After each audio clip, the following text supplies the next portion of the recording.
Episode 66 साजिश विनाशकारी जल प्रलय। मैंने सुना है कि हमारे सोसाइटी में निषिद्ध पुस्तक को कहीं छिपाया गया है। क्या तुम कुछ जानती हो?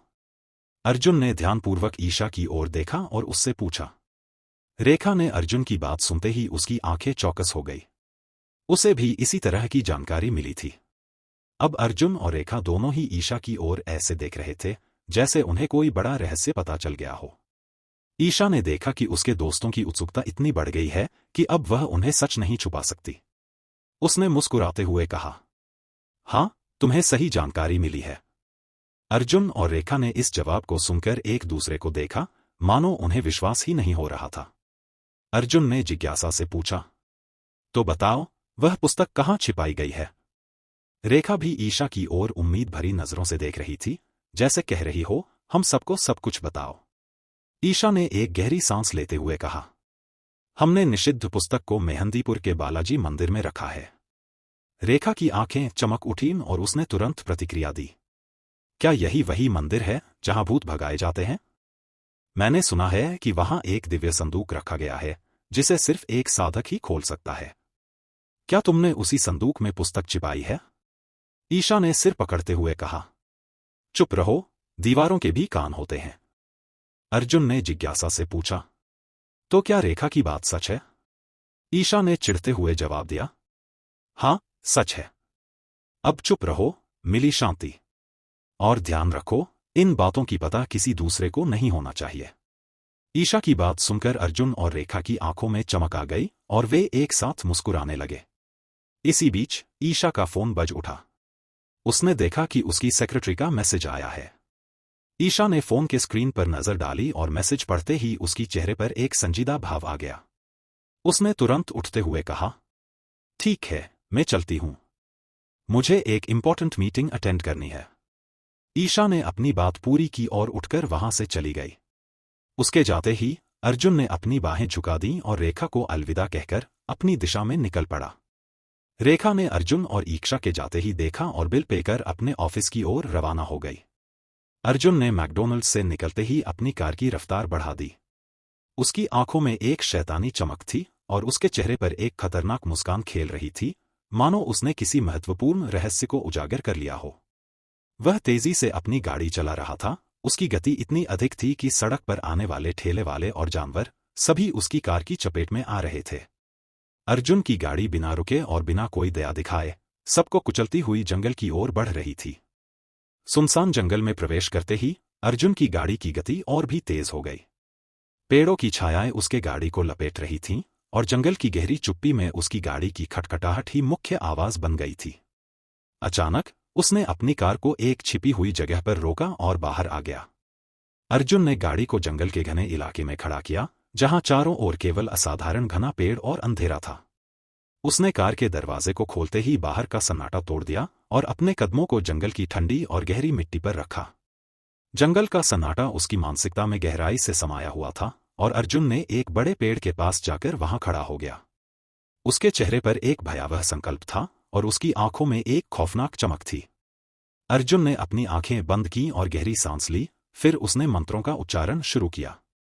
उसकी आवाजें पहले धीमी और अस्पष्ट थीं, लेकिन जैसे जैसे वह मंत्रों को उच्चारित करता गया, एक अदृश्य शक्ति को जगाने की कोशिश में वातावरण में अजीब सी हलचल शुरू हो गई। पेड़ों की शाखाएं अजीब तरीके से हिलने लगीं, जैसे वे किसी अज्ञात बल के प्रभाव में आ गई हों। हवाएं भी अचानक और अधिक सर्द और तीव्र हो गईं और उनकी सरसराहट में एक असामान्य कंपन था। अर्जुन के शब्दों की तीव्रता के साथ हवा में एक रहस्यमय और दहशत भरी गूंज उत्पन्न होने लगी, जैसे कि जंगल ने उसकी मंत्र शक्ति को स्वीकार कर लिया हो। जंगल की गहराइयों में अंधेरे ने और अधिक घनी परतें जमा लीं और हर पेड़ की छाया मानो जिंदा हो उठी थी। अंधेरे के इस भयानक माहौल में पेड़ों की काली शाखाएं और धुंधली हवाई उनके चारों ओर से गुजरती हुई जैसे अर्जुन की तंत्र मंत्र की शक्ति का विरोध कर रही थी। अर्जुन के मंत्रों की आवाज अब एक भयावह गूंज में बदल गई और पूरे जंगल में एक असहनीय तनाव फैल गया। अंधेरे के साथ साथ एक रहस्यमय ऊर्जा का संचार होने लगा, जिसने जंगल की शांत और समृद्ध भावना को भयंकरता और भयावहता में बदल दिया। जंगल की गहराइयों में अर्जुन के मंत्रों की गूंज के साथ एक भयावह और घना अंधेरा छा गया था। अचानक अंधेरे के बीच से एक काली और डरावनी परछाई उभर आई, जो देखते ही देखते अर्जुन के सामने आ खड़ी हुई। उसकी उपस्थिति इतनी भयावह थी कि उसे देखकर किसी के भी रोंगटे खड़े हो जाए। यह एक कालपिशाच था, जिसकी उपस्थिति ही उसकी शक्तियों और आतंक का संकेत थी। उसकी आंखें गहरी और असाधारण लाल आभा से भरी हुई थीं, और उसका रूप मानो अंधेरे की गहराई से उभर कर आया हो। उसकी शीतल और ठंडी सांसें हवा में गूंज रही थीं, जैसे किसी को नरक से उधार ली गई हों। कालपिशाच की जय हो, अर्जुन ने सिर झुकाकर आदर और भय के मिश्रित भाव से कहा। कालपिशाच की ठंडी और सख्त आवाज जंगल में गूंज उठी। मुझे क्यों बुलाया है? अर्जुन ने एक गहरी सांस ली और कहा। उन्हें मेहंदीपुर के बालाजी मंदिर में कैद किया गया है। कालपिशाच की आंखों में एक भयंकर गुस्सा चमक उठा। उसकी अंधेरी उपस्थिति के साथ ही उसकी आवाज ने पेड़ों को भी झकझोर दिया। तो फिर मेरा मुंह क्यों देख रहे हो? जाओ, उसे मुक्त करो। अर्जुन ने दृढ़ता से उत्तर दिया, आज रात ही मैं उसे छुड़ाऊंगा। अर्जुन का इतना कहना था कि अचानक से कालपिशाच का अंधेरा और भयावह रूप हवा में विलीन हो गया। उसकी उपस्थिति इतनी जल्दी और असामान्य तरीके से गायब हो गई, मानो उसने अपने इरादे पूरी कर दिए हों। जंगल में फिर से गहरी और भयानक चुप्पी छा गई, और अर्जुन की आत्मा पर एक नया दबाव और जिम्मेदारी का एहसास हो गया। असल में अर्जुन का पूरा दृश्य ही एक चाल थी। नरपिशाच के प्रभाव में आने के कारण उसकी असली योजनाओं को किसी ने नहीं समझा। इसी कारणवश अर्जुन ने ईशा से निषिद्ध पुस्तक के बारे में जानकारी निकाली ताकि वो कालपिशाच द्वारा सौंपे गए काम को पूरा कर सके। वही सतपुरा पर्वतमाला पर अचानक एक अजीब और अभूतपूर्व दृश्य प्रकट हो गया था। आसमान से जैसे अनियंत्रित पानी की बौछारें गिरनी शुरू हो गई और पूरे पर्वत पर एक विशाल जलप्रलय का रूप ले लिया। धाराओं ने पर्वत की चोटी से लेकर उसके तल तक बहते हुए हर चट्टान और घाटी को अपने कब्जे में ले लिया। ऐसा लग रहा था जैसे किसी ने आकाश का पूरा जलाशय खोल दिया हो, और उसके असीमित पानी ने पर्वत की शांतिपूर्ण ध्वनि को एक ध्वस्त कर देने वाली कोलाहल में बदल दिया। पानी की बहाव ने पर्वत की हर सतह को ढक लिया, और हर दिशा से आती बारिश की बूंदों ने पर्वत की गूंज को और भी गहरा बना दिया। पर्वत पर जो कभी शांत और ठंडी हवा चलती थी, अब उसके स्थान पर एक घमासान पानी की चादर ने ले लिया। रात के अंधकार में पानी की ये बौछारें जैसे चांदनी की चमक को भी ढक रही थी। जल की धारा इतनी जबरदस्त थी कि ऐसा लगता था जैसे यह एक समुद्री तूफान हो, जो कहीं समुद्र के गर्भ से निकलकर पर्वत की ओर बढ़ आया हो। पर्वत के सभी रास्ते और नदियां मानो एक भयंकर जल प्रलय की चपेट में आ गई थीं, और एक चुप्पी सी छा गई थी, जिसमें केवल पानी के गिरने की आवाजें गूंज रही थीं।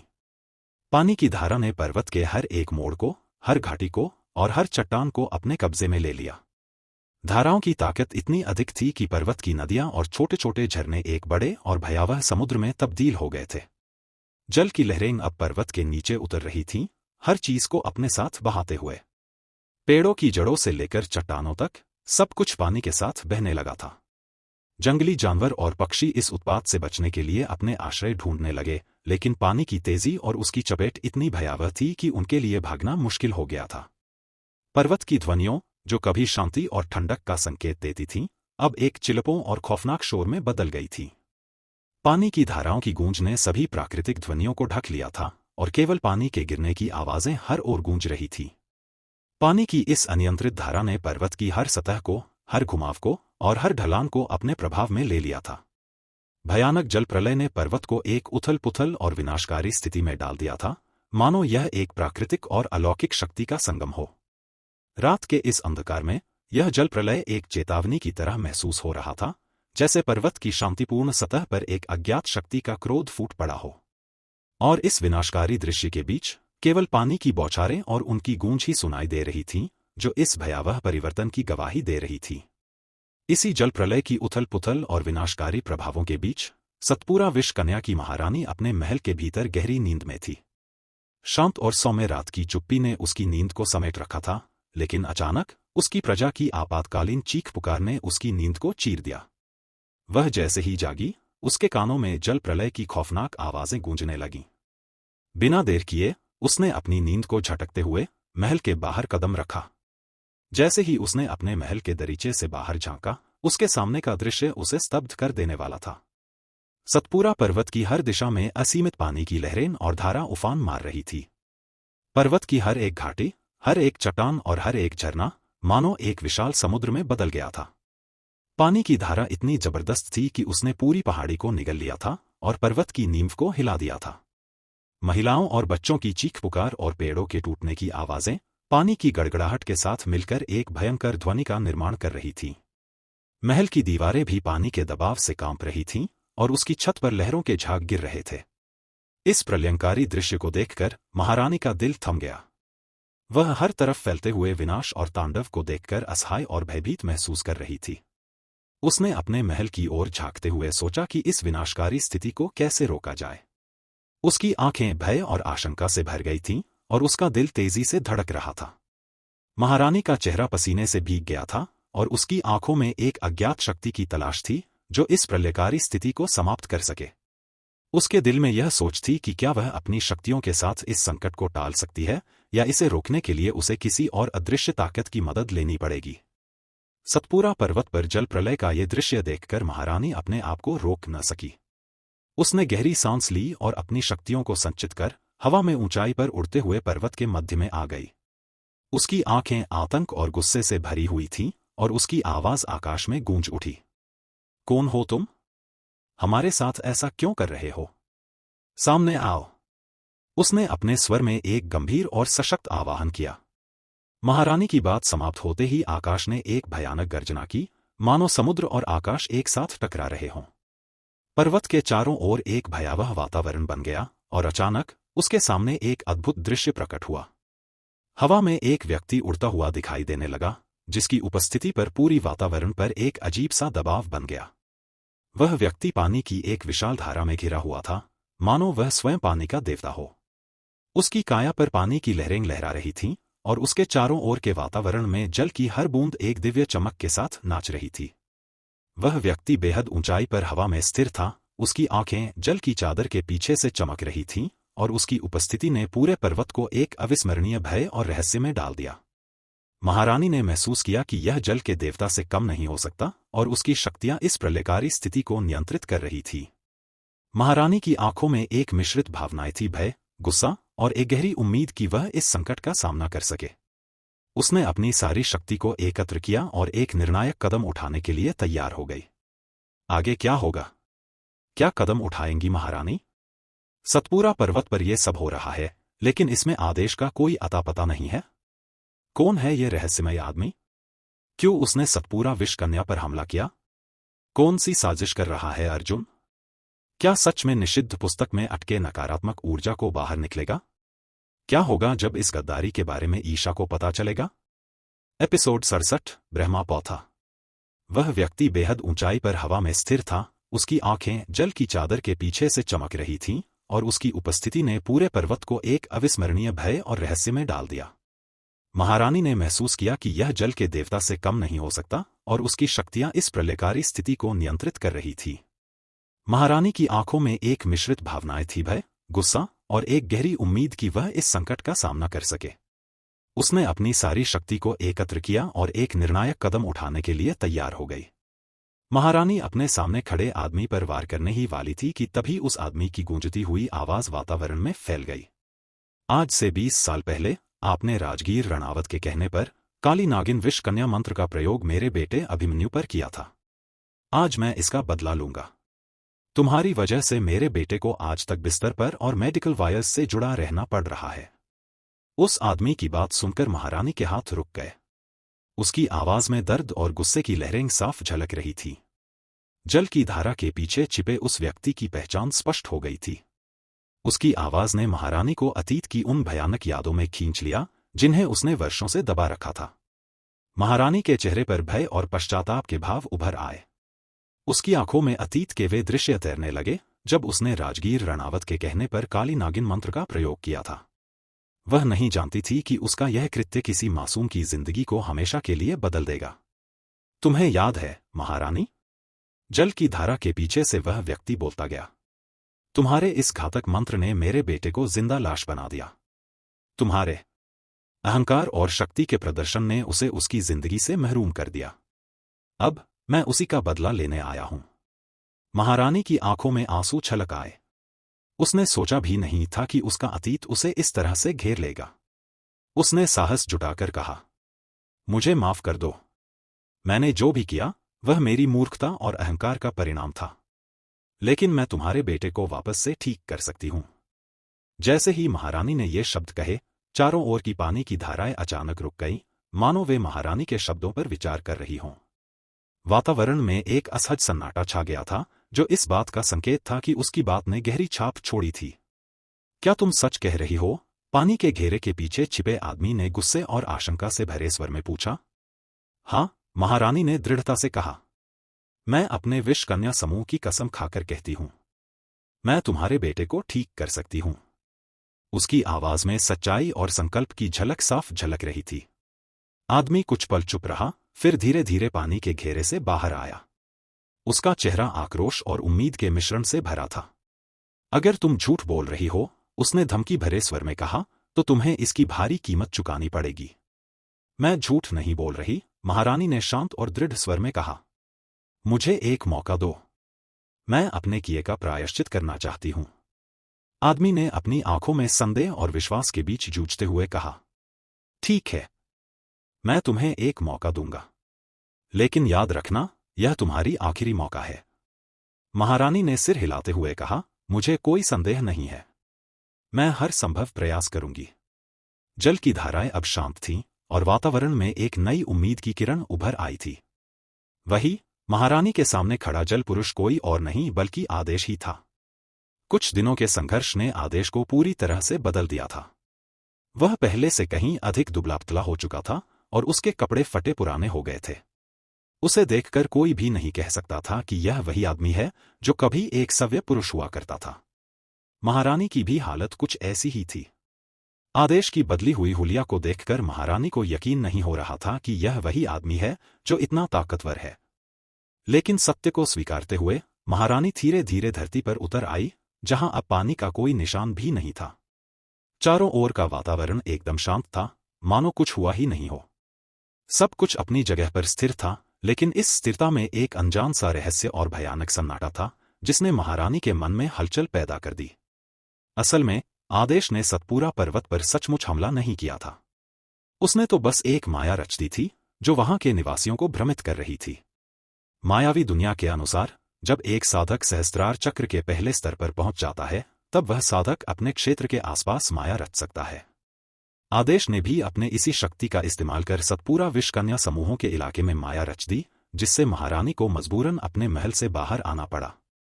महारानी का महल गुप्त और खतरनाक था, जिसे ढूंढने में आदेश को काफी समय लग सकता था। ऊपर से नाग पंचमी का समय भी नजदीक आ रहा था, जो उसकी योजना के लिए महत्वपूर्ण था। आदेश जानता था कि सीधे तौर पर हमला करना कारगर नहीं होगा, इसलिए उसने यह मायावी जाल बिछाया। उसने वातावरण में भारी वर्षा और जल प्रलय की माया उत्पन्न की, जिससे महारानी को लगा कि उसका राज्य खतरे में है। जब महारानी अपने महल से बाहर आई और उसने अपने प्रजा को संकट में देखा, तो वह आदेश के जाल में फंस गई। महारानी की चिंता और भय उसे अपने सुरक्षित महल से बाहर खींच लाए, ठीक वैसे ही जैसे आदेश ने योजना बनाई थी। आदेश ने अपने योजना की सफलता पर मन ही मन मुस्कराया। उसने अपने चारों ओर की माया को स्थिर रखा, ताकि महारानी को किसी भी प्रकार का संदेह न हो। महारानी ने आदेश की ओर देखकर धीरे से कहा, आप मेरे साथ आइए। आदेश ने सिर हिलाया और महारानी के पीछे पीछे चल दिया। उनके कदमों की आहट जंगल की नीरवता को भंग कर रही थी। थोड़ी देर बाद वे दोनों एक भव्य महल के सामने आ खड़े हुए। महल की सुंदरता अद्वितीय थी। उसकी ऊंची ऊंची मीनारें और स्वर्णिम गुंबदें रात के अंधकार में चमक रही थीं। महल के चारों ओर खिले हुए फूलों की महक वातावरण को और भी मोहक बना रही थी। महल के प्रवेश द्वार पर सजीव मूर्तियां थीं, जो ऐसा प्रतीत होता था मानो वे किसी भी क्षण जीवित हो जाएंगी। दीवारों पर कीमती पत्थरों और नक्काशी से सजावट की गई थी, जो महल की भव्यता को और भी निखार रही थी। फर्श पर बिछी रेशमी कालीनें और दीवारों पर लगे भव्य चित्र महल के अंदरूनी सौंदर्य को बढ़ा रहे थे। महल के अंदर कदम रखते ही आदेश ने देखा कि वहां की सजावट और भी अद्वितीय थी। चारों ओर रत्नों की चमक थी और महल की छतें मनोहारी चित्रों से सजाई गई थी। बीच में एक विशाल झूमर लटक रहा था, जिसकी रोशनी पूरे हॉल को आलोकित कर रही थी। महारानी ने आदेश को एक विशेष कक्ष की ओर इशारा किया। आदेश ने देखा कि कक्ष के द्वार पर सुरक्षा के कड़े इंतजाम थे। गुप्त रक्षक कड़े पहरे पर थे और द्वार पर प्राचीन तंत्र मंत्र से बना ताला लगा हुआ था। इस ताले को खोलने के लिए महारानी ने अपनी अंगुलियों को मंत्रोच्चारण के साथ हिलाया, जिससे ताला स्वतः ही खुल गया। दरवाजा खुलते ही एक मादक सुगंध हवा में तैर गई। महारानी ने धीरे से द्वार खोलकर आदेश को अंदर आने का संकेत दिया। कक्ष के अंदर का दृश्य बेहद मोहक था। चारों ओर रत्नों और सोने से सजावट की गई थी और कमरे के बीचों-बीच एक नायाब पौधा खड़ा था।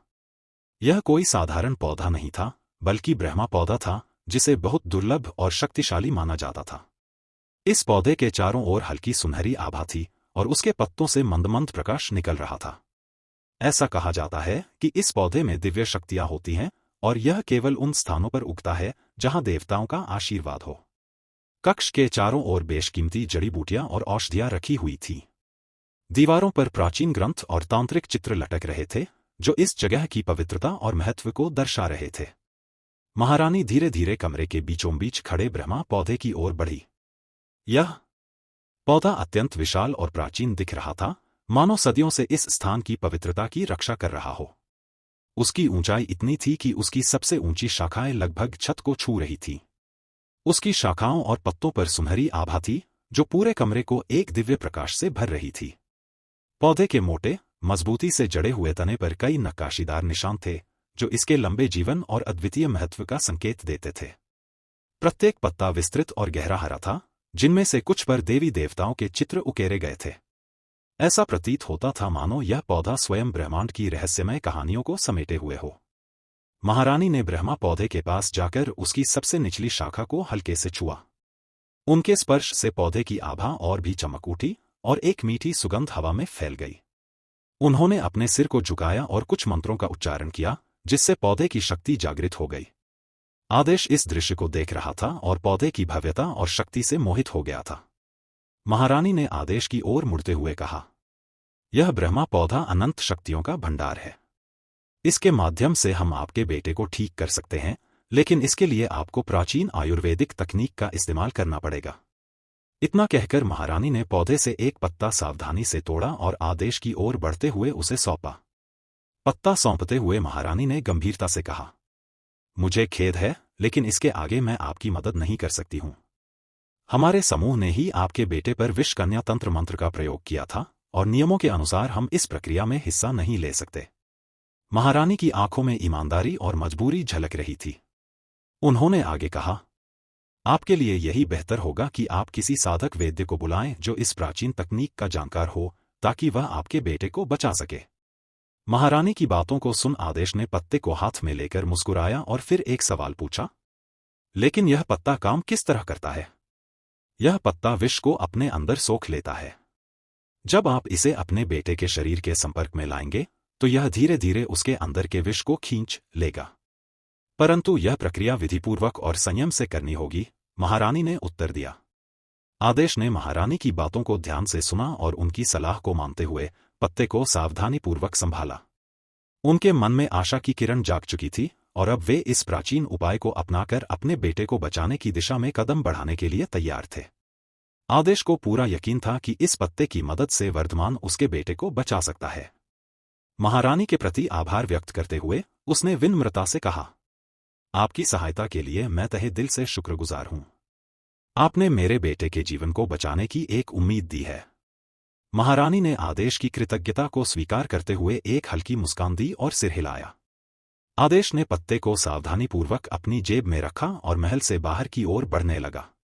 जैसे ही वह महल के भव्य द्वार से बाहर निकला, उसे महसूस हुआ कि वह एक नई शुरुआत की ओर अग्रसर है। एक तरफ जहां आदेश वर्धमान से मिलने को आतुर था, वहीं वर्धमान अपने हाथों में एक बड़ा सा पोटली लिए अपने पुश्तैनी किले के पीछे के इलाके में था। रात का घना अंधेरा चारों ओर पसरा हुआ था और चांदनी भी उस अंधेरे को भेदने में असमर्थ लग रही थी। वर्धमान की आंखों में दृढ़ निश्चय की चमक थी, जैसे वह किसी महत्वपूर्ण कार्य को अंजाम देने वाला हो। वर्धमान अपने किले के पीछे उस प्राचीन मंदिर के सामने खड़ा हो गया, जहां उसने अपना मूलाधार चक्र सिद्ध किया था। मंदिर का दृश्य अद्वितीय था, जिसके चारों ओर घने पेड़ और लता वृक्षों का जाल फैला हुआ था। मंदिर के मुख्य द्वार पर प्राचीन नक्काशी और देवी देवताओं की मूर्तियां, जो समय की मार से धुंधली हो चुकी थीं, आज भी अपनी पवित्रता और शक्ति का आभास देती थीं। वर्धमान ने पोटली को सावधानीपूर्वक जमीन पर रखा और चारों ओर नजर दौड़ाई। वह इस स्थान से गहरे रूप से जुड़ा हुआ था, जहां उसने अपने आध्यात्मिक सफर की शुरुआत की थी। उसकी सांसें धीमी और गहरी थीं, मानो वह आने वाले क्षणों के लिए अपने मन और शरीर को तैयार कर रहा हो। मंदिर के भीतर से हल्की हल्की धूप और अगरबत्तियों की महक आ रही थी, जो वातावरण को और भी पवित्र और रहस्यमयी बना रही थी। वर्धमान ने मंदिर के द्वार पर नतमस्तक होकर अपनी श्रद्धा प्रकट की। आगे क्या होने वाला है? क्यों आया वर्धमान अपने पुश्तैनी किले पर? क्या वर्धमान आदेश के बेटे को बचा पाएगा? एपिसोड 68 वर्धमान का दिव्य साधना। वर्धमान मंदिर के गर्भगृह के भीतर आंतरिक प्रकाश की हल्की सी चमक के बीच अपनी जादुई शक्तियों से मूर्तियों को आकार दे रहा था। उसने एक एक करके 3 भव्य मूर्तियां तैयार की, जिनकी आकृतियां आभामय और दिव्य थीं। मूर्तियों की संरचना में न केवल अत्यधिक सटीकता थी, बल्कि उनमें एक अलौकिक सौंदर्य और रहस्यमय ऑरा भी था। पहली मूर्ति वरुण देव की थी, जो जल के देवता के रूप में पूजे जाते हैं। वरुण देव का रूप पूरी तरह से जल तत्व से जुड़ा हुआ था और उनके आभामंडल में एक अपूर्व दिव्यता और शक्ति झलक रही थी। उनकी मूर्ति में जल के सभी गुणों की अभिव्यक्ति थी, स्नेहपूर्ण, शांत और अंतहीन। वरुण देव के सिर पर एक राजसी मुकुट था, जिसमें बहते जल की लहरों का चित्रण था, और उनकी आंखों में एक गहरी शांतता थी, जो समुद्र की गहराई की तरह दिखती थी। उनके हाथों में एक कंबल और एक बिछौना था, जो उन्हें जल के प्रवाह और उसके शीतल प्रभाव का प्रतीक बनाता था।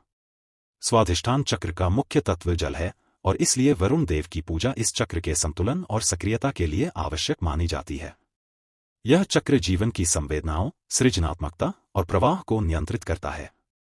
वरुण देव की पूजा करने से स्वाधिष्ठान चक्र को संतुलित किया जा सकता है और मन की गहराई में छुपी भावनाओं और इच्छाओं को सही दिशा दी जा सकती है।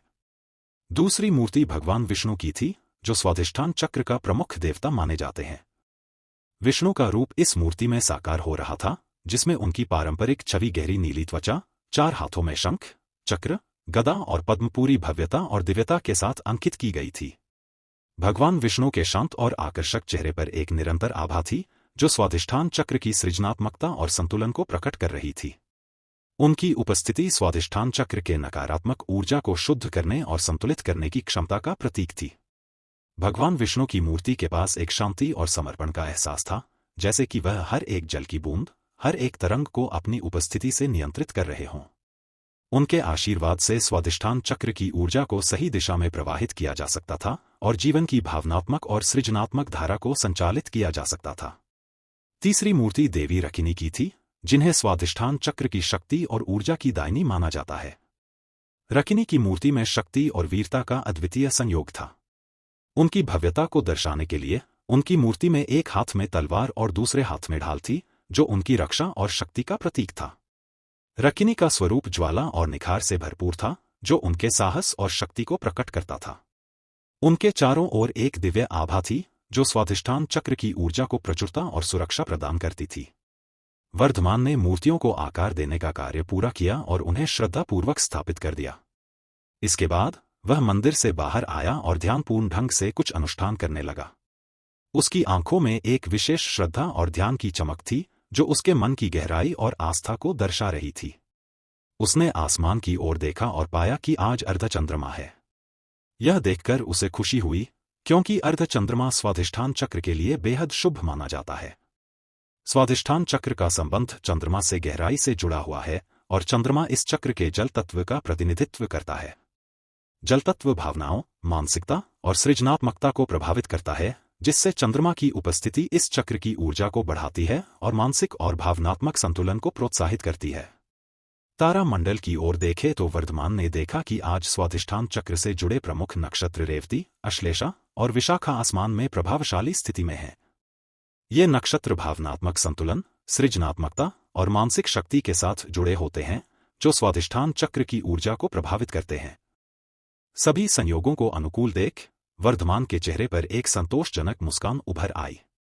वह तीनों मूर्तियों के सामने दीपक प्रज्वलित करता है, उनकी ओर श्रद्धा से नमस्कार करता है और फिर मंदिर के बाहर एक विशेष स्थान पर जाकर बैठ जाता है।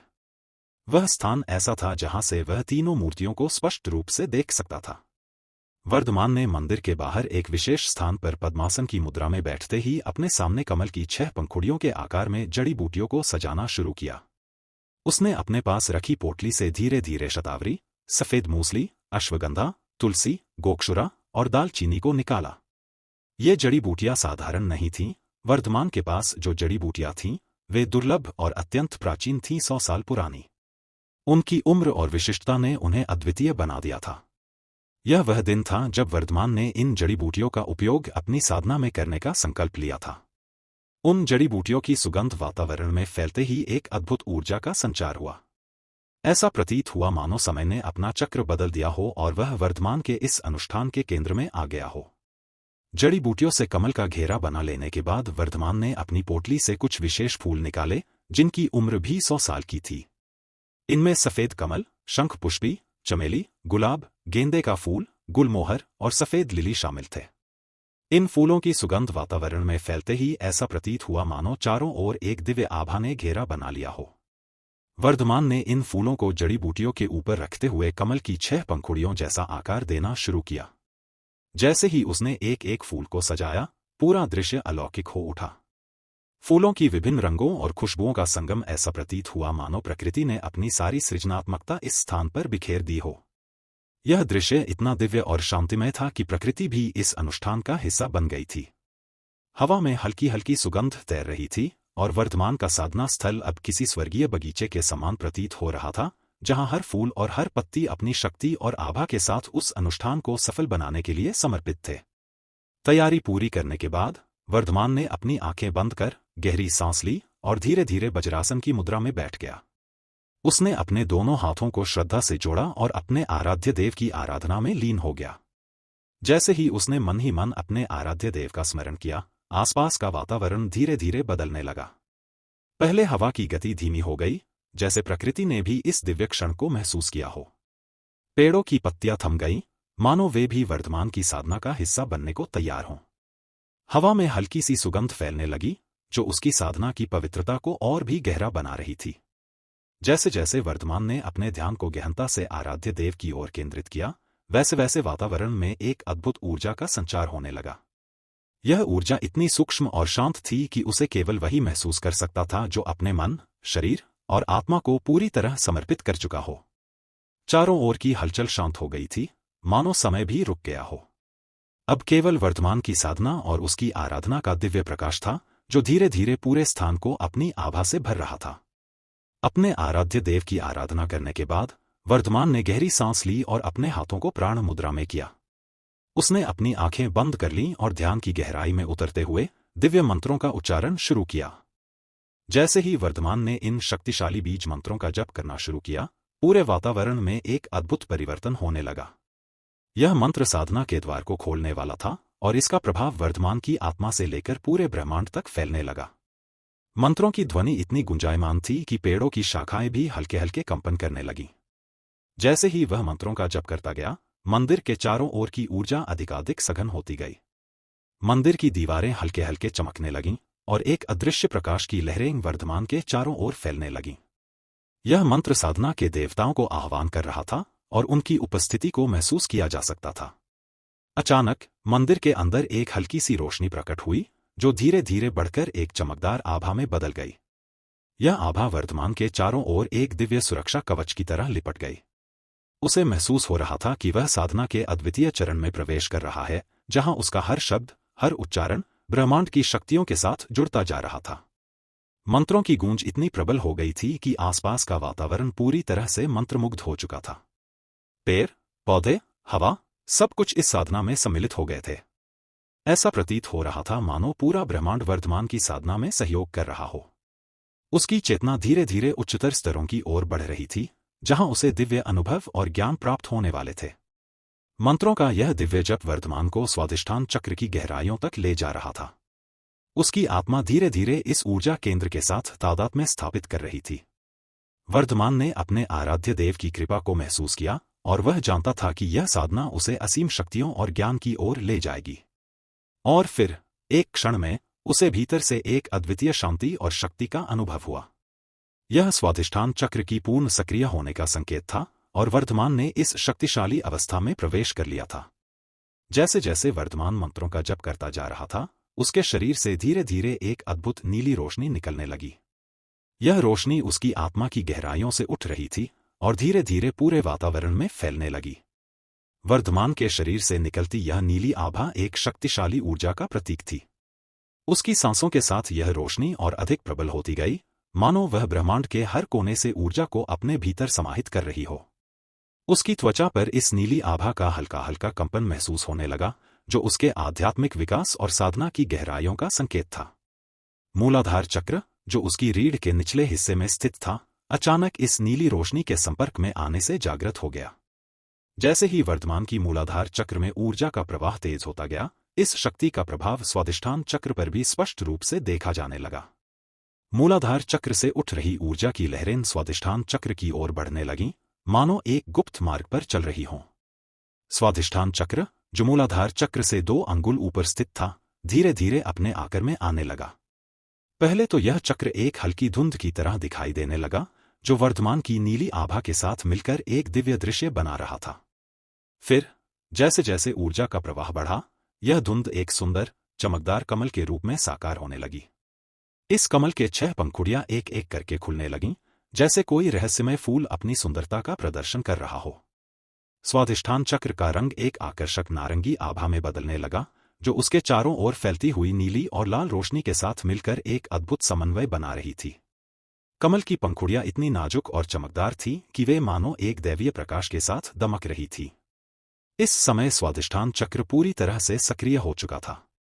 उसकी पंखुड़ियां अब न केवल चमक रही थीं, बल्कि वे एक जादुई लहर की तरह हर दिशा में फैल रही थीं।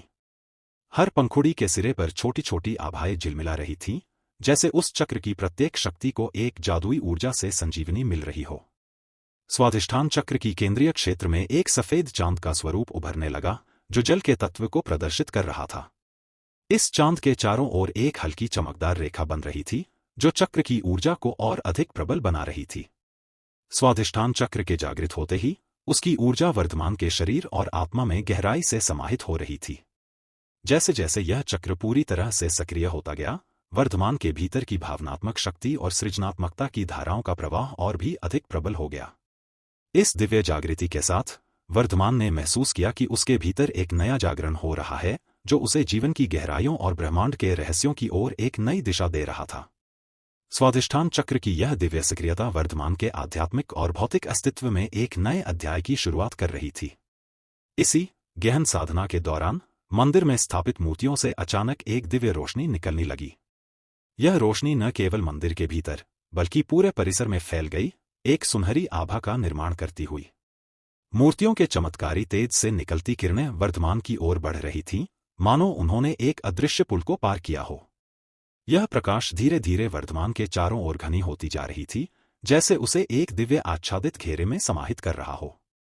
जैसे जैसे रोशनी उसके शरीर को घेरती गई, वर्धमान ने महसूस किया कि उसकी साधना की ऊर्जा एक नई ऊंचाई पर पहुंच रही है। उसकी त्वचा पर एक हल्का चमकने लगा और उसकी आत्मा को एक अभूतपूर्व शांति का अनुभव हुआ।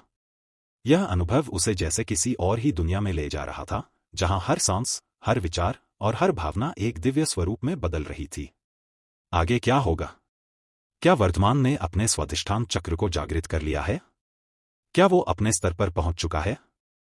एपिसोड 69 वर्धमान पहुंचा स्वादिष्ठान चक्र के परम स्तर पर। जैसे जैसे रोशनी उसके शरीर को घेरती गई, वर्धमान ने महसूस किया कि उसकी साधना की ऊर्जा एक नई ऊंचाई पर पहुंच रही है। उसकी त्वचा पर एक हल्का चमकने लगा और उसकी आत्मा को एक अभूतपूर्व शांति का अनुभव हुआ। यह अनुभव उसे जैसे किसी और ही दुनिया में ले जा रहा था, जहां हर सांस, हर विचार और हर भावना एक दिव्य स्वरूप में बदल रही थी। धीरे धीरे वर्धमान की साधना गहरी होती गई, जिसका प्रभाव वातावरण पर स्पष्ट रूप से दिखाई देने लगा। मंदिर के भीतर आकाशीय ऊर्जा की लहरें एक जादुई खिंचाव उत्पन्न कर रही थी। इन लहरों का प्रभाव मंदिर के सामने स्थित तालाब पर भी महसूस किया जा रहा था।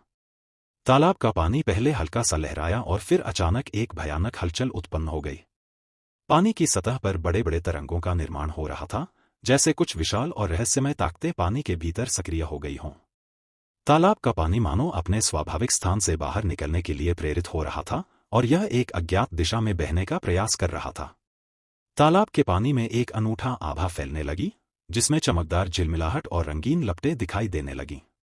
यह दिव्य लपटें जैसे तालाब के पानी से उठकर हवा में तैरने लगीं और एक अद्वितीय ऊर्जा का संचार कर रही थीं। तालाब का पानी एक रहस्यमय लहर की तरह उग रहा था और इसके भीतर से एक प्रकाश का स्तंभ धीरे धीरे उभरता हुआ दिखाई दे रहा था। वर्धमान की साधना की गहराई और उसकी दिव्य आभा के साथ तालाब की ये अजीब हलचल मिलकर एक सजीव और रहस्यमय दृश्य का निर्माण कर रही थी। वातावरण में एक आध्यात्मिक कंपन महसूस हो रहा था, मानो समय और स्थान की सीमाओं को पार करते हुए एक नई ऊर्जा का जन्म हो रहा हो। यह दृश्य वर्धमान की साधना के अद्वितीय प्रभाव को दर्शा रहा था, और तालाब का पानी एक जादुई प्रवाह की तरह उसके सामने झिलमिलाता रहा।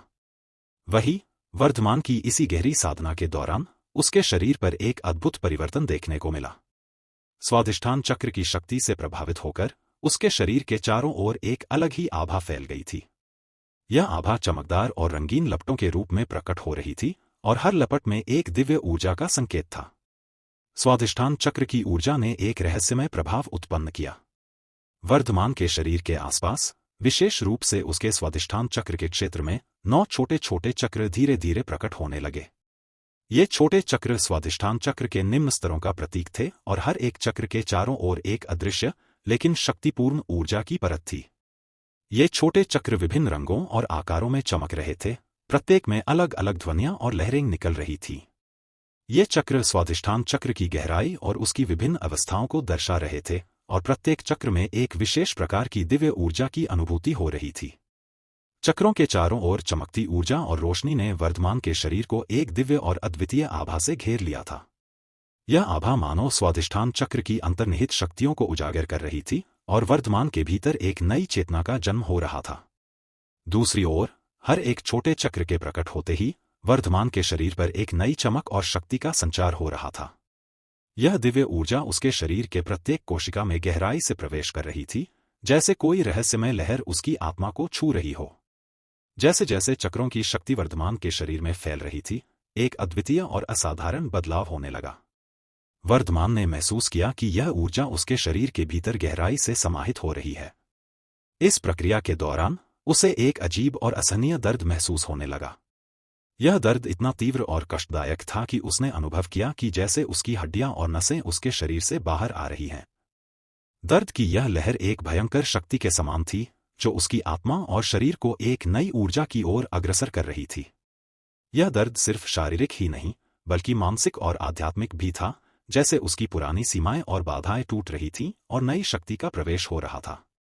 वर्धमान के शरीर में हलचल और झंझनाहट की स्थिति उत्पन्न हो गई, जैसे उसकी नसें और ऊर्जा केंद्र सक्रिय हो रहे थे।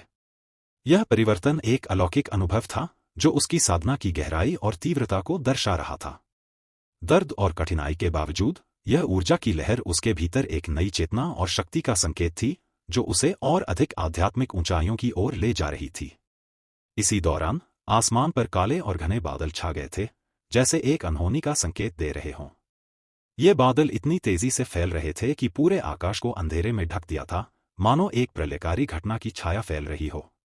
तभी उन काले बादलों के बीच से बिजली की तरंगें चमकने लगीं। ये बिजली की जटिल और खतरनाक लहरें आकाश से तेजी से धरती की ओर गिरने लगीं। हर बिजली की चमक के साथ जैसे धरती पर एक गूंज और हलचल पैदा हो रही थी। ये बिजली की तरंगें धरती पर अपनी शक्ति का प्रदर्शन कर रही थीं, मानो वे अपनी अपरंपार ऊर्जा का परीक्षण कर रही हों। उनके गिरने से धरती पर एक अद्वितीय और भयंकर ऊर्जा का संचार हो रहा था, जो वातावरण को और भी भयानक और रहस्यमय बना रहा था। यह दृश्य न केवल शक्तिशाली था, बल्कि एक चेतावनी भी थी कि कुछ बड़ा और महत्वपूर्ण घटित होने वाला है। वर्धमान की साधना के साथ साथ इस प्राकृतिक शक्ति का प्रदर्शन एक दिव्य और अलौकिक संबंध की ओर इशारा कर रहा था, जैसे कि आकाश और धरती दोनों एक अद्वितीय ऊर्जा के ताने बाने में समाहित हो रहे हों। धीरे धीरे उन बिजली की चमकती तरंगों में हल्की हल्की पानी की झलकियां भी दिखने लगीं, जैसे वे बिजली की रोशनी के साथ मिलकर एक भयानक और रहस्यमय दृश्य का निर्माण कर रही हों। इन तरंगों का प्रकाश अब आकाश में एक अद्वितीय चमक पैदा कर रहा था, जो तांत्रिक और दिव्य प्रतीक के रूप में उभर रहा था। अचानक यह बिजली की भयानक तरंगें वर्धमान के शरीर की ओर बढ़ने लगीं, खासकर उसकी पीठ पर। ये तरंगें उसके शरीर से टकराते ही एक असहनीय दर्द का संचार करने लगीं। वर्धमान की पीठ पर हर बिजली की चमक के साथ एक तेज जलन और घनघोर पीड़ा महसूस हो रही थी, जैसे आकाश की शक्ति उसकी आत्मा को छू रही हो। वर्धमान की पीठ पर बिजली की तरंगों का आक्रमण इतना तीव्र और भयंकर था कि यह दर्द उसकी आत्मा तक पहुंच रहा था। यह दृश्य अत्यंत खौफनाक और दिव्य था, मानो आकाश और धरती की शक्तियां उसकी साधना और तपस्या के परिणाम की जांच कर रही हों। दर्द की लहरें और बिजली की चमक एक अनोखे और महाकाय सृजन के संकेत बन गए थे, जो वर्धमान के तप और साधना की गहराई और महत्व को दर्शा रहे थे। इसी बीच तालाब का पानी अचानक उठकर वर्धमान को घेरने लगा, जैसे वह स्वयं एक जीवित शक्ति बन गया हो। पानी की लहरें उफनने लगीं और तेज धाराओं के रूप में उसकी ओर बढ़ने लगीं। बिजली की तरंगें और पानी का मिलन एक भयावह दृश्य उत्पन्न कर रहा था, मानो आकाश और जल की शक्तियां एक साथ मिलकर वर्धमान की साधना की परीक्षा ले रही हों। तालाब का पानी अब विकराल रूप धारण करने लगा था, उसकी शांत सतह अचानक मंथर हो गई।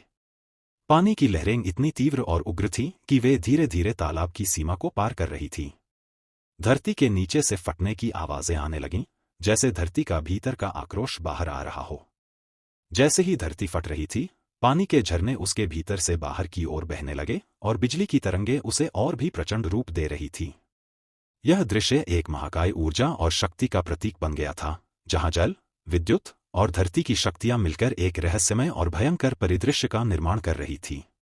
और इसी भयानक परिस्थितियों के बीच वर्धमान के शरीर की स्थिति और भी गंभीर हो गई। उसकी त्वचा पर दरारें उभरने लगीं, जैसे आकाशीय शक्ति और जल के विकराल प्रभाव ने उसे तोड़ने की कोशिश की हो। दरारें उसकी त्वचा पर धीरे धीरे फैलती गईं, मानो वह किसी भयंकर शक्ति के संपर्क में आकर विघटित हो रही हो। ये दरारें उसकी त्वचा पर इतनी तीव्रता से बन रही थी कि जैसे पूरा शरीर अब फटने की कगार पर हो। हर दरार के साथ उसके शरीर से ऊर्जा और शक्ति की तीव्र लहरें फूट रही थीं, और दर्द के कारण उसकी सांसें तेज और अस्थिर हो गई थीं। यह दृश्य एक अद्वितीय और भयानक संघर्ष का प्रतीक बन गया था, जिसमें वर्धमान का शरीर और उसकी साधना के प्रभाव दोनों ही एक महाकाय शक्ति के संघर्ष में उलझे हुए थे। आसमान के काले बादल और बिजली की चमक के साथ वर्धमान के शरीर की दरारें और भी भयानक रूप में उभर रही थीं, मानो धरती और आकाश की शक्तियां मिलकर उसकी साधना की अंतिम परीक्षा ले रही हों। वर्धमान अपने गहरी साधना में लीन था, तभी अचानक एक भयानक विस्फोट हुआ। यह विस्फोट इतना जोरदार था कि उसके आसपास की धरती कांप उठी और हवा में एक असहनीय ध्वनि गूंज उठी। विस्फोट की लहरें इतनी शक्तिशाली थी कि आसपास के पेड़ पौधे तक हिल गए, मानो प्रकृति भी इस विस्फोट के प्रभाव से कांप रही हो। पेड़ों की शाखाएं तेजी से हिलने लगीं और पत्तियां बेतरतीब तरीके से हवा में उड़ी, जैसे वे भी इस अप्रत्याशित घटना से प्रभावित हो गई हों। विस्फोट की ऊर्जा इतनी तीव्र और व्यापक थी कि उसके प्रभाव से चारों ओर एक घना और असहनीय अंधेरा छा गया। जैसे ही विस्फोट हुआ, चमकदार और भयानक लहरों ने वातावरण को पूरी तरह से ढक लिया, जिससे सूरज की रोशनी भी पूरी तरह से गायब हो गई। यह अंधेरा इतना घना था कि मानो रात की चादर ने पूरी धरती को ढक लिया हो। चारों ओर का दृश्य पूरी तरह से अस्पष्ट हो गया, जैसे किसी ने जादुई तरीके से सभी प्रकाश स्रोतों को छुपा दिया हो। इस अंधेरे में हर वस्तु और हर पेड़ पौधा जैसे अदृश्य हो गए थे, केवल विस्फोट की गूंज और वातावरण में फैलती धुंध ही बाकी रह गई थी। इसी अंधेरे को चीरते हुए अचानक चारों ओर एक नारंगी रंग की दिव्य रोशनी फैल गई, जिसने सब कुछ रोशन कर दिया। यह रोशनी इतनी प्रचंड और चमकदार थी कि उसने चारों ओर के अंधकार को पूरी तरह से हटा दिया था। इस चमक के बीच वर्धमान को हवा में तैरते हुए देखा जा सकता था। उसकी उपस्थिति के चारों ओर एक दिव्य ऊर्जा का आभास था, जो नारंगी प्रकाश की किरणों में उजागर हो रहा था। उसकी बाहें और हाथ हवा में फैल रहे थे, मानो वह एक अविश्वसनीय शक्ति का प्रतिनिधित्व कर रहे हों। पानी की लहरें उसके पीछे एक दीवार की तरह खड़ी हो गई थीं, जैसे उन्होंने उसकी शक्ति और इच्छाओं के प्रति पूर्ण समर्पण की प्रतीकता की हो। यह दीवार जल की एक ऊंची और दृढ़ परत थी, जो वर्धमान की शक्ति और उसकी साधना के प्रतीक के रूप में स्थिर थी। यह दृश्य मानो एक शक्तिशाली और दिव्य संघर्ष का प्रतीक था, जहां वर्धमान की शक्ति ने अंधकार और अन्य सभी बाधाओं को पार कर दिया था। तभी आकाश में एक गूंजती गर्जना सुनाई दी, जो धीरे धीरे बढ़ती गई और वातावरण को एक अद्भुत और रहस्यमय शक्ति से भर दिया। गर्जना के साथ आकाश में एक दिव्य आकाशवाणी सुनाई दी, जिसका स्वर गहरा और प्राचीन था। बधाई हो ब्रह्मांशी, आपने मानव शरीर के स्वाधिष्ठान चक्र के परम स्तर पर पहुंचने में सफलता प्राप्त की है। अब आप जल और पृथ्वी के तत्वों के अधिपति बन चुके हैं। यह आकाशवाणी जैसे वर्धमान के उच्चतम सिद्धि और उसकी साधना की गहराई को मान्यता दे रही थी। उसकी शक्ति और साधना ने उसे जल और पृथ्वी के तत्वों पर पूर्ण नियंत्रण प्रदान किया था, जो अब उसकी दिव्यता और महत्ता को दर्शा रहे थे। लेकिन जैसे ही आकाशवाणी समाप्त हुई, वर्धमान के शरीर में अचानक एक जबरदस्त ऊर्जा की तरंग दौड़ी। उसकी पूरी शक्ति और आंतरिक ऊर्जा ने एक अंतिम विस्फोट की तरह अपने चरम पर पहुंचते हुए एक जोर की आवाज के साथ उसे भूमि पर गिरा दिया। उसका शरीर, जो पहले हवा में तैर रहा था, अब एक धूल भरे तूफान के बीच जमीन पर झटके के साथ गिर गया। वर्धमान की आंखें बंद थीं और वह पूरी तरह से बेसुध और निर्बल दिख रहा था। उसकी सांसें भारी और अस्थिर थीं, मानो उसकी शक्ति पूरी तरह से समाप्त हो चुकी हो। पानी की लहरें, जो पहले उसकी दिव्य ऊर्जा के अधीन थीं, अब शांत हो चुकी थीं और चारों ओर की अंधेरी और गहन स्थिति से वर्धमान का शरीर निर्जीव सा प्रतीत हो रहा था। सन्नाटे और अंधकार से भरी रात में एक सुनसान और वीरान रास्ते पर पीले और हरे रंग की चमकदार आंखें धीरे धीरे चल रही थीं। इन आंखों की चमक, जो न केवल रहस्यमय थी बल्कि डरावनी भी, अंधेरे में एक रहस्यमय इशारा दे रही थी।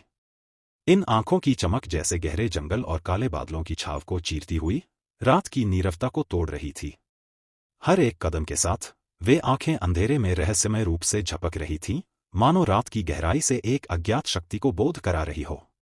रास्ते पर एक ठंडी हवा चल रही थी और हर साए और हर एक बिखरी हुई परत की तरह इन आंखों की चमक ने अंधेरे के छुपे रहस्यों को उजागर करने की कोशिश की। चुप और एकांत के बीच इन आंखों का हर चमकता टुकड़ा किसी गहरे रहस्य और अनदेखी ताकत का इशारा दे रहा था, जो अंधेरे में से निकलकर इस वीरान मार्ग पर चल रही थी। कौन था ये पीले और हरे आंखें वाला आदमी? क्या है इसका मंशा? क्या हुआ वर्धमान को? क्या उसके जान खतरे में है?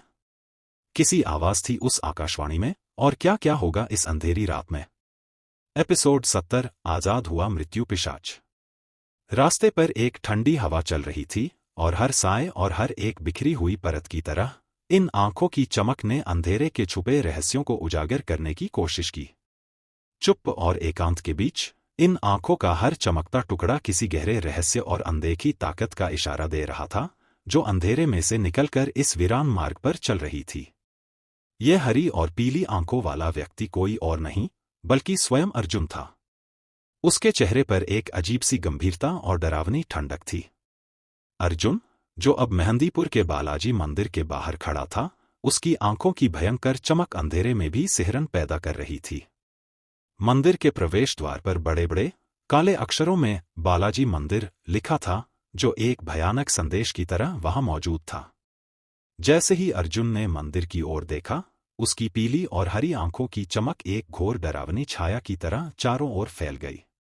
मंदिर की ऊंची दीवारें और उनके ऊपर झूलते हुए प्राचीन पेड़ इस दृश्य को और भी भयानक बना रहे थे।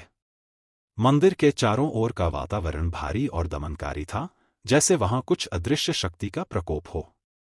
अर्जुन के कदम मंदिर के पत्थरीले रास्ते पर गूंज रहे थे, मानो हर कदम के साथ वह किसी अज्ञात भयावह ताकत को अपने पास बुला रहा हो। हर एक कदम के साथ उसके मन में एक गहरी छिपी हुई ज्वाला और उसके चेहरे पर एक अजीब सा सन्नाटा था, जो किसी बड़ी अनहोनी का संकेत दे रहा था। जैसे ही वह मंदिर के द्वार के पास पहुंचा, हवा में एक अजीब सी सनसनाहट थी और वातावरण में एक भयानक ऊर्जा भर गई थी। अर्जुन की आंखों की रोशनी, जो अब और भी चमकदार हो चुकी थी, मंदिर के प्रवेश द्वार पर जैसे एक चेतावनी की तरह चमक रही थी, मानो वहां किसी खतरनाक रहस्य को उजागर करने की तैयारी कर रही हो। अर्जुन अपने कदमों को तेजी से मंदिर के भीतर बढ़ाता है, उसकी आंखों में एक अदम्य दृढ़ता और चेहरे पर भयानक गंभीरता थी। मंदिर के अंधेरे गलियारों में उसकी परछाई एक डरावने छाए की तरह फैल रही थी। हर कदम के साथ उसके जूतों की आवाज पत्थरों पर गूंज रही थी, जैसे कोई अनजान खतरा नजदीक आ रहा हो। जैसे ही उसने अपने हाथों की उंगलियों को एक विशेष तरीके से हिलाया, उसने जोर से आदेश दिया, मुझे बताओ, उस पुस्तक को कहाँ रखा है? उसकी आवाज हवा में गूंज उठी, मानो किसी अदृश्य शक्ति को आदेश दे रहा हो। तभी हवा में एक काली परछाई प्रकट हो गई, जिसकी उपस्थिति से एक ठंडी सिहरन वातावरण में फैल गई। काली परछाई ने एक झलक में अर्जुन को उत्तर दिया, वह पुस्तक सीढ़ी के नीचे छिपी हुई है। और उसके बाद वह परछाई उसी तरह से गायब हो गई जैसे आई थी। अर्जुन के चेहरे पर एक अजीब संतोष की झलक आई और उसने अपने कदम उस दिशा में बढ़ाए जहां परछाई ने इशारा किया था। अर्जुन उस दिशा में बढ़ता गया, उसके दिल की धड़कनें तेज हो रही थी। वह एक मोटी पत्थर की दीवार के पास पहुंचा, जो पुरानी और रहस्यमयी दिख रही थी। उसने कुछ मंत्र बोले, जिनकी गूंज से दीवार कांपने लगी। धीरे धीरे दीवार के पत्थर खिसकने लगे और उनके पीछे एक गुप्त सीढ़ी प्रकट हो गई। सीढ़ी को देखकर अर्जुन ने एक गहरी सांस ली और अपने भीतर की ताकत को महसूस करते हुए नीचे की ओर बढ़ने लगा। सीढ़ियां अंधेरे में गहरी और भयानक थीं। हर कदम के साथ अर्जुन के मन में एक अनजानी आशंका और डर का संचार हो रहा था। उसके चारों ओर की हवा भारी और ठंडी हो गई थी, मानो कोई अदृश्य शक्ति उसे रोकने की कोशिश कर रही हो। जैसे जैसे अर्जुन नीचे उतरता गया, उसे अपने लक्ष्य की ओर बढ़ने की तीव्रता और स्पष्टता महसूस हो रही थी। सीढ़ियों के अंत में एक सुनसान और भयावह कमरा दिखाई दिया। कमरे की दीवारों पर तांत्रिक क्रियाओं के निशान और विभिन्न रहस्यमय प्रतीक अंकित थे। हवा में एक अजीब सी ठंडक और खून की हल्की गंध फैली हुई थी, जो इस जगह के अतीत की भयावहता का संकेत दे रही थी। अपने मंजिल को सामने देखकर अर्जुन ने अपने भीतर की साधक शक्ति को जागृत किया। उसके शरीर के चारों ओर एक ऊर्जा का तूफान पैदा हो गया, जो आग की लपटों में बदल गया। ये लपटें उसकी शक्ति और उसके दृढ़ निश्चय का प्रतीक थीं। उसकी आंखों में एक नई चमक थी और उसकी सांसें गर्म और भारी हो चुकी थीं। आग की लपटों के साथ अर्जुन ने कमरे में प्रवेश किया। उसके हर कदम से आग की लपटें और भड़क उठती, मानो उसका हर कदम उसकी शक्ति और संकल्प को और भी मजबूत कर रहा हो। तभी कमरे के केंद्र में अचानक एक दिव्य संदूक प्रकट हो गया। उसकी उपस्थिति ने कमरे की भयावहता को और भी रहस्यमय बना दिया। संदूक के चारों ओर एक गहन चमक थी, जो उसकी शक्ति और महत्व को दर्शा रही थी। अर्जुन के चेहरे पर एक शैतानी मुस्कान फैल गई, क्योंकि वह जानता था कि यही वह संदूक है जिससे वह अपने मकसद को अंजाम देने वाला था। उसकी आंखों में एक गहरी चमक और हाथों में एक अजीब सी तृष्णा थी। संदूक की ओर बढ़ते हुए उसकी चाल में एक अजीब सी आत्मविश्वास की झलक थी। वह जानता था कि इस संदूक के भीतर छुपी शक्ति उसे अद्वितीय बना देगी। अर्जुन ने अपने चारों ओर की आग की लपटों को और भड़काया, जिससे कमरे की दीवारों पर उनकी परछाइयां नाच उठीं। वह संदूक के पास पहुंचा और उसे खोलने के लिए अपने साधक शक्ति का उपयोग किया। संदूक के ढक्कन पर हाथ रखते ही एक तीव्र ऊर्जा लहर ने उसके शरीर को घेर लिया, लेकिन अर्जुन ने दृढ़ता से उसे सहन किया। संदूक खुलते ही उसके भीतर से एक चमकदार प्रकाश निकला, जिसने पूरे कमरे को रोशन कर दिया। अर्जुन ने संदूक के भीतर झांका और वहां उसने उस निषिद्ध पुस्तक को देखा जिसकी उसे जरूरत थी। वह पुस्तक रहस्यमयी प्रतीकों और गूढ़ तंत्र मंत्रों से भरी हुई थी, जो उसकी शक्ति को कई गुना बढ़ा सकती थी। अपने लक्ष्य को सामने देखकर अर्जुन के चेहरे पर एक शैतानी मुस्कान फैल गई। उसके दिल की धड़कनें तेज हो गई और उसकी आंखों में एक खतरनाक चमक थी। उसने धीरे धीरे अपना हाथ बढ़ाया और पुस्तक को उठाया। पुस्तक के स्पर्श से ही उसे एक शक्तिशाली ऊर्जा का संचार महसूस हुआ, मानो वह उस पुस्तक का सही हकदार हो।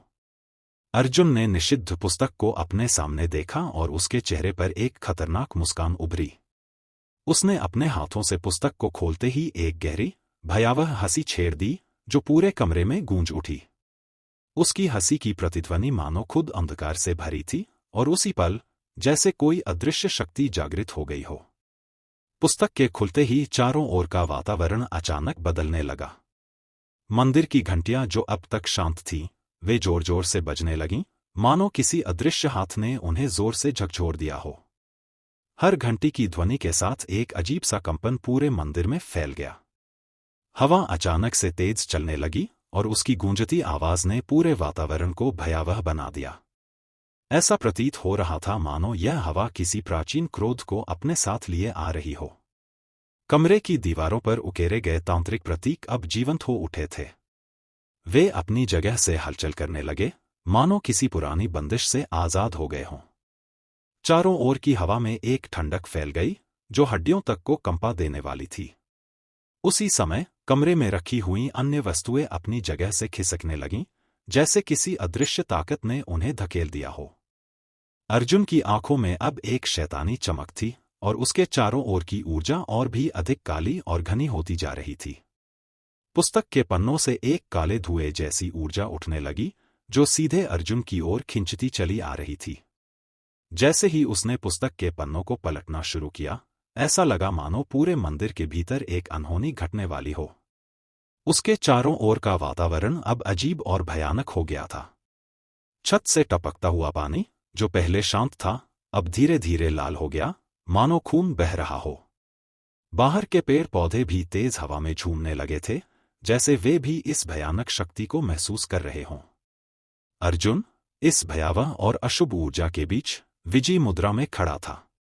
उसके चेहरे पर अब सिर्फ एक ही भाव था, पूर्ण नियंत्रण और विनाश की लालसा।